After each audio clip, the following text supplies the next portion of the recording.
एक तरफ कांग्रेस की सोच, आपकी सम्मान, आपका सम्मान, आपकी संस्कृति, आपकी परंपराएं को आगे बढ़ाने वाली सोच, और उसके बारे में मैं और बताऊंगी आपको कि कैसे छत्तीसगढ़ जैसे प्रदेश में कैसे कैसे काम हो रहे हैं। और दूसरी तरफ भाजपा की सोच जो है कि जब आप सत्ता में हैं कुछ नहीं करें, जनता को आगे बढ़ाने का काम नहीं करें, भ्रष्टाचार करते जाएं, जहां पे आपको मौका मिला वहां हाथ मार लिया, पैसे लूट लिए, काम नहीं किया। चुनाव आने का समय आया, 18 साल से जो आपने काम नहीं किया वो चुनाव के 18 दिन पहले आप शुरू कर लेते हैं। ये घोषणा करेंगे महिलाओं के लिए, आदिवासी जनों के लिए घोषणा करेंगे, कोई और घोषणा कर देंगे बच्चों के लिए, युवाओं के लिए। लेकिन जब आप 18 साल से आपकी सरकार है, जब आप सत्ता में हैं और आप थे, तो आपने क्यों नहीं किया ये काम? ये मैं पूछना चाहती हूँ। आपने तो देखा होगा कि आज मध्य प्रदेश में कैसी सरकार चल रही है। मेरे ख्याल से 225 महीनों की सरकार है और 250 घोटाले हैं।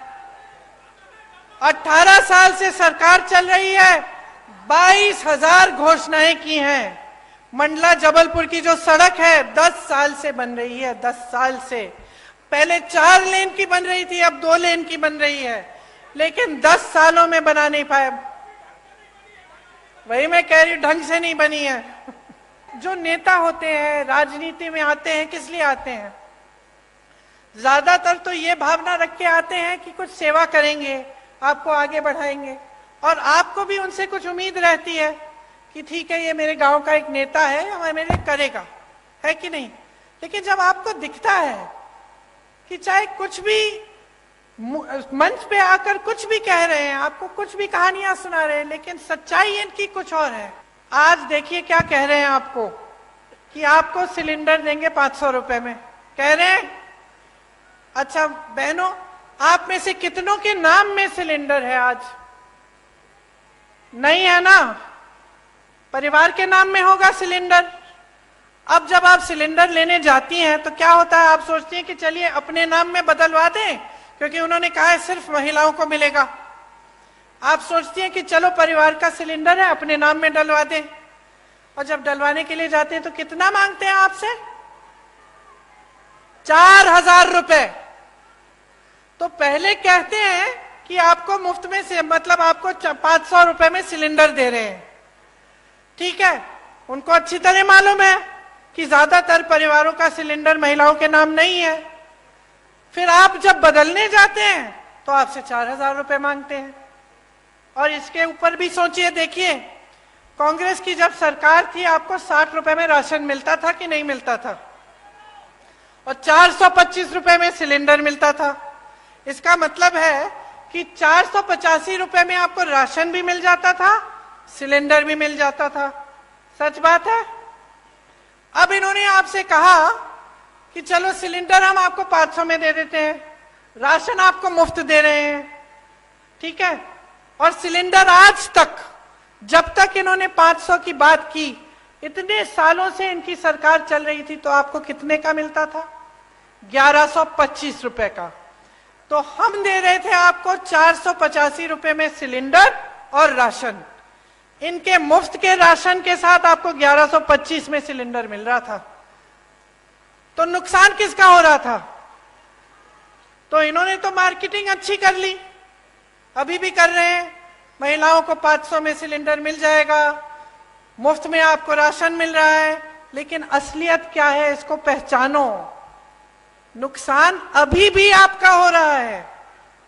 देखिए आपके बच्चे बीमार पड़ते हैं, दवाई खरीदनी पड़ती है, दुकान जाते हो, महंगी महंगी दवाइयां, दवाई पे जीएसटी है।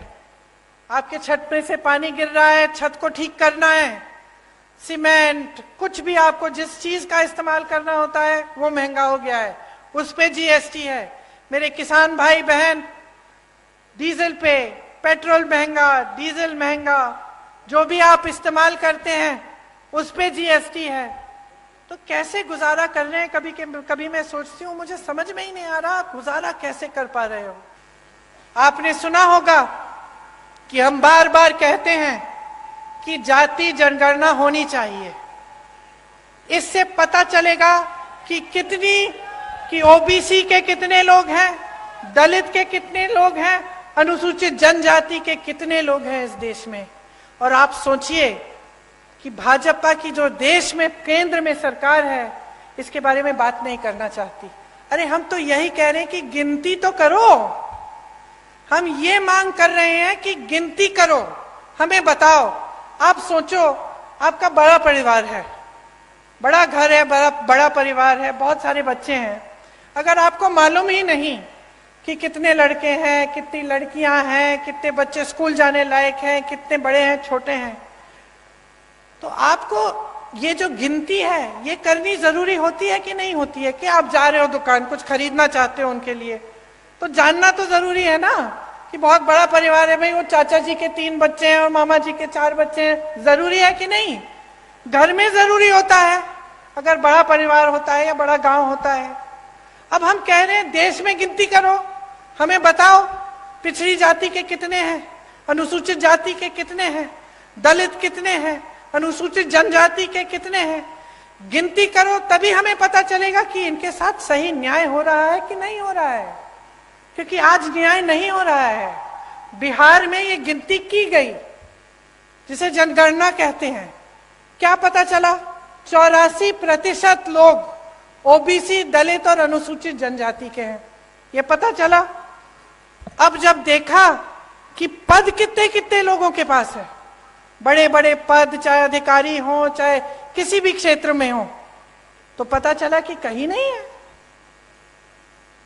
जिन लोगों की आबादी ज्यादा है उनको पद नहीं मिल रहे हैं, उनको मौके नहीं मिल रहे हैं।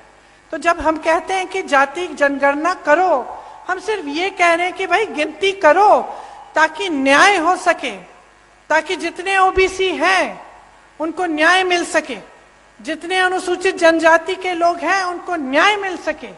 जब हम नौकरियों की बात करते हैं, रोजगार की बात करते हैं, आरक्षण की बात करते हैं, तो ये सब हो सके। लेकिन ये सरकार इतना भी नहीं करना चाहती। ये इतना भी नहीं करना चाहते। कहते हैं कि हम ये कह रहे हैं क्योंकि हम जनता और समाज को बांटना चाहते हैं, इसलिए। लेकिन हम इसलिए कह रहे हैं क्योंकि हम न्याय दिलवाना चाहते हैं, और ये इसलिए नहीं कर रहे हैं क्योंकि ये न्याय नहीं दिलवाना चाहते।